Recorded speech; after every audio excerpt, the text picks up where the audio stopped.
நாங்க சுட சுட இட்லி சாப்பிட்டு போய் ஊரெல்லாம் சொல்லலாம் என் சித்தி இட்லி போட்டுச்சுன்னு சொல்லிட்டு ஊரெல்லாம் நானும் உங்களுக்கு கொடுமை பத்துற மாதிரி சொல்லிக்கிறாங்க. ஐ கறி குழம்பு. சித்தி கறி போடுங்க சித்தி. உங்களுக்கு கஞ்சி ஊத்தாம இட்லி போடுறது பெரிய விஷயம், கறி வேணுமா? சாப்பிடுங்க.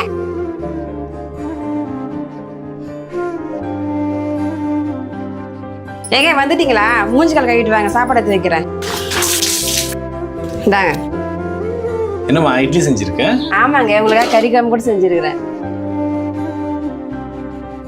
அம்மா புள்ளிங்க சாப்பிட்டாங்களா? அவங்க சாப்பிட்டு பார்த்துட்டாங்க, நீங்க சாப்பிடுங்க. பா சாப்பிட்டீங்களாப்பா? சாப்பிட்டேன்ப்பா. கறி குழம்பு சாப்பிட்டீங்களாப்பா? அப்பா அப்பா கிட்ட சொல்லாதடா. சாப்பிட்டேன்ப்பா. பிசாசு எப்படி உண்மையை சொல்ல. ஏய் இங்க பாருங்க, உங்க அப்பா வந்து கேட்டா கறி குழம்பு தான் சாப்பிட்டேன்னு சொல்லணும். மாத்தி சொன்னீங்க தோலை உரிச்சிடுவேன்.